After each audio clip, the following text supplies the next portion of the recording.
ታዋቂው ድምፃዊ ሳሚዳን በማህበራዊ ትስስር ገጹ ባጋራው ቪዲዮ እምነታቸውን ስለሚቀይሩ በተለይም ከኦርቶዶክስ ወደ ፕሮቴስታንት ቤተ እምነት ስለሚሸጋገሩ ሙዚቀኞችና ድምፃውያን ሰፋ ያለ አስተያየት ሰጥቷል።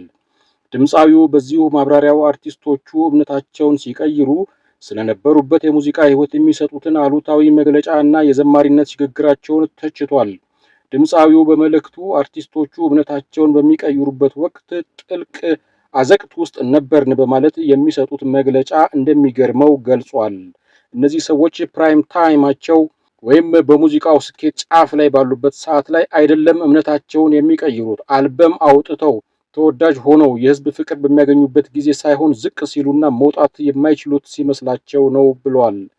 አክሎም ይህንን የሚያደርጉት አዲሱ እምነት ተቀባዮችን ለማሳመንና ንጹህ መሆናቸውን ለማሳየት በማሰብ ቀድሞ የነበሩበትን ህይወት እንደሚደፈጥጡ ወይም እንደሚያጠለሹ አስረድቷል። ይህም አካሄድ ፈጣሪን ከማሳመን ይልቅ ሰውን ለማሳመን የሚደረግ ጥረት መሆኑን ጠቁሟል። ማንም ሰው ወደ ፈለገው እምነት መቅረብ መብቱ ቢሆንም በሂደቱ ረጋ ማለት እንደሚያስፈልግ ሳሚዳን መክሯል። ያሳለፍከውን የ20 ዓመት አካባቢ የሙዚቃ ህይወትና የጻፍካቸውን ሰውን የሚያስተባብሩ የሚያስታርቁና ሞራል የሚሰጡ የፍቅር ዘፈኖች በአንድ ጊዜ ገሸሽ ማድረግ አይገባም በማለት እውነተኛ ለውጥ ከሆነ ለሰዎች ማሳወቅ ወይም አናውንስ ማድረግ እንደማይጠበቅባቸው ተናግሯል። የገንዘብ ጥቅም ትራንስፈር መኒ ታስቦበት የሚደረግ ካልሆነ በስተቀር ፈጣሪ የሰውን የውስጥ ማንነትና ልብ ስለሚያይ ማስመሰል አያስፈልግም ሲል አጽንኦት ሰጥቷል።